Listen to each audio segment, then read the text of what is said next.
11.3 का कि एक शंकु की ऊंचाई 15 सेंटीमीटर है, इसका आयतन 1570 सेंटीमीटर, तो इसके आधार की त्रिज्या ज्ञात कीजिए, जबकि पाई का मान 3.14 दिया गया है।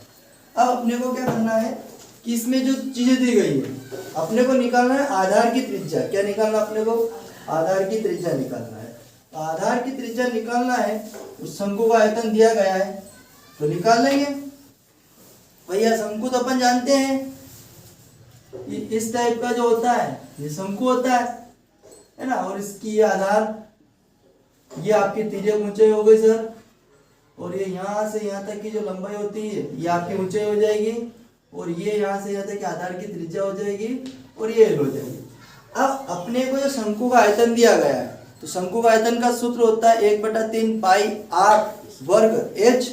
तो अपने को आर निकालना है, आयतन दिया गया है ना, और ऊंचाई भी दी गई है, तो निकालते हैं इसका त्रिज्या। प्रश्न अनुसार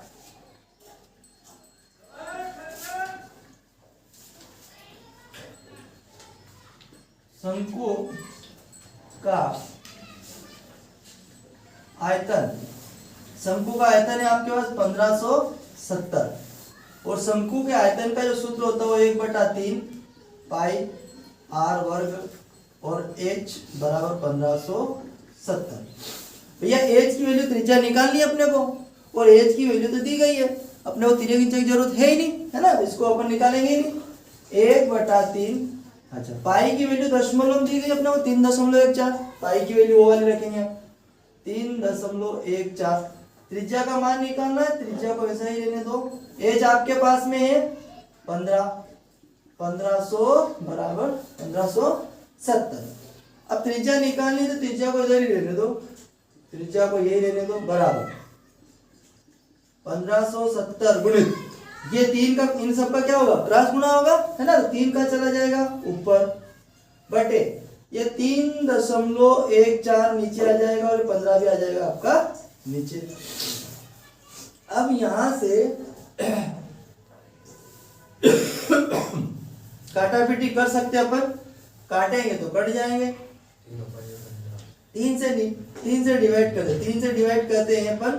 एक काम करो, रुको, पहले तो दशमलव हटा के नहीं यहाँ 100 लिख देते ऊपर, है ना। अब अपने पास हो गया r का वर्ग बराबर 1570 गुणित 3 गुणित 100 बटे में 314/15, है ना। ये दशमलव हटा के ना ऊपर मैंने 100 लिख दिए ताकि अपने को दिक्कत नहीं आए काटापीटी करने में। अब यहां से अपन काटते हैं भैया, तो 5 से कटेगा, किससे कटेगा? 5 से कटेगा, या ये 3 से काट दो इसको, 3 पंजे 15, 3 एकम 3। अब ऊपर वाली संख्या को 3 से डिवाइड करो, 3 एकम सॉरी 5 एकम 5, और ये कटेगा 5 तिया 15, 5 तिया 15, ये 7 है, 5 एकम 5। अब 7 में से 5 चलेगा, कितने बचे? 2, और पड़ोस में 0 है तो 20 हो जाएंगे, तो 5 चौक 20, और 3 से 14 कैंसल। तो अपने पास कितना बच गया? केवल r बराबर बच गया है आपके पास में 100, और इस r का वर्ग है, r का वर्ग हटेगा तो इधर क्या लग जाएगी?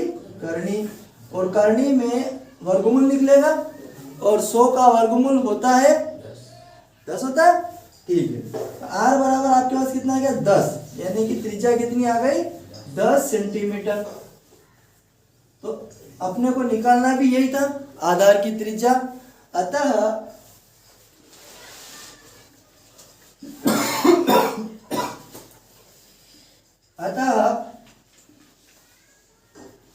शंकु के आधार की